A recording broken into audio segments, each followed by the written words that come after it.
ओम नमः शिवाय। ओम श्री भगवते वासुदेवाय नमः।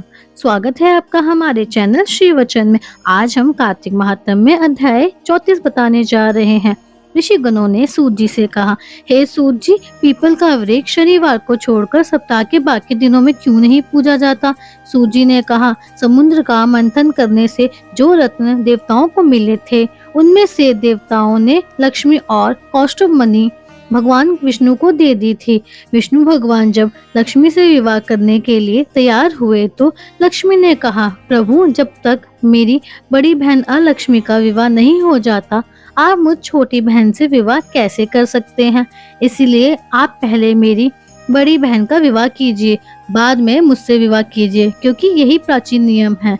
लक्ष्मी के ऐसे वचन सुनकर भगवान विष्णु ने लक्ष्मी की बड़ी बहन का विवाह उदालक ऋषि के साथ कर दिया। वह लक्ष्मी बड़ी कुरूप थी, बड़ा मुख, चमकते हुए दांत, वृद्धा के समान शरीर, बड़े बड़े लाल लाल नेत्र और रूखे बाल। महर्षि उदालक भगवान विष्णु के आग्रह पर उससे विवाह कर उसको वेद मंत्रों की ध्वनि से गुंजाते हुए अपने आश्रम में ले आए।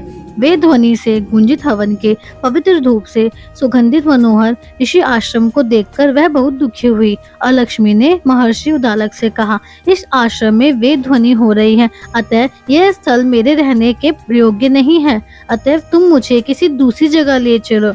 उसकी बात सुनकर महर्षि उदालक ने कहा, तुम यहाँ पर क्यों नहीं रह सकती? तुम्हारे रहने के लिए दूसरी कौन सी योग्य जगह है, मुझे बतलाओ। लक्ष्मी जी ने कहा, जहाँ पर वेद ध्वनि होती हो, अतिथियों का सत्कार होता हो, यज्ञ आदि होते हो, उस स्थान पर मैं नहीं रह सकती। जहाँ पर पति पत्नी का आपस में प्यार हो, पितरों के निमित्त यज्ञ होते हो, देवताओं का पूजन होता हो, वहाँ पर भी मैं नहीं रह सकती। जहाँ दिन रात पति पत्नी लड़ते रहते हो और जहाँ से अतिथि योग सदा निराश लौटते हो, जहाँ पर पूज्य विदुर सत्य पुरुषों तथा मित्रों का अनादर होता हो और जहाँ पर अति कठोर वाणी बोली जाती हो, जहाँ पर दुराचारी, चोर, पर स्त्री ग्रामी प्राणी रहते हैं, जहाँ पर गौवों का वध, मदपान, ब्रह्म हत्या आदि होते रहते हैं, वहाँ मैं प्रसन्नता पूर्वक निवास करती हूँ। इस प्रकार अलक्ष्मी के वचन सुनकर महर्षि उदालक का मुख मलिन हो गया। वह उस बात को सुनकर चुप रह गए।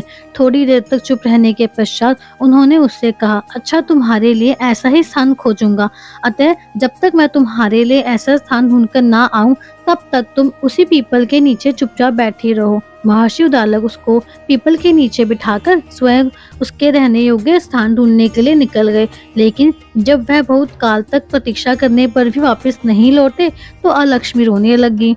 उसका बुरी तरह से रोना श्री लक्ष्मी जी ने बैकुंठ में भी सुना। अपनी बहन का रोना सुनकर लक्ष्मी जी व्याकुल हो गए। उन्होंने दुखी होकर भगवान विष्णु से कहा, हे प्रभु, मेरी बड़ी बहन अलक्ष्मी पति के त्याग देने से अत्यंत दुखी हो गई है।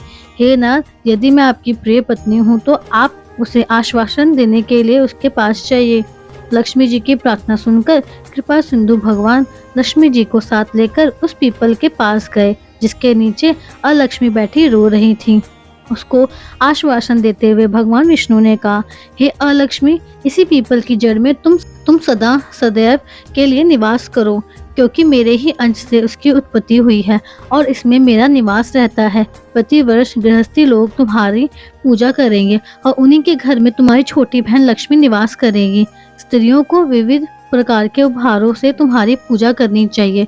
मनुष्य को जो चाहिए कि वह पुष्प, धूप, गंध आदि से तुम्हारी पूजा करे, तभी लक्ष्मी उन पर प्रसन्न होगी। सूत जी ने कहा, भगवान श्री कृष्ण तथा सत्यभामा तथा पृथु और नारद का संवाद तुम लोगों को मैंने सुना दिया है, जिसके सुनने मात्र से ही मनुष्य सब पाप नष्ट हो जाते हैं और उसे वैकुंठ लोक की प्राप्ति होती है।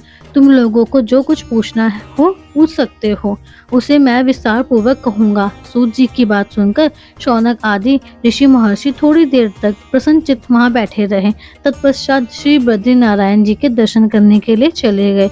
जो प्राणी इस कथा को सुनता है और दूसरों को सुनाता है, वह इस संसार में संपूर्ण सुख प्राप्त करता है। धन्यवाद। ये अध्याय यहीं समाप्त होता है। इसके आगे की कथा हमारे 35वें अध्याय में है। अगर आपको वीडियो पसंद आई हो तो वीडियो को लाइक करें, शेयर करें और सब्सक्राइब करें हमारे चैनल श्री वचन को।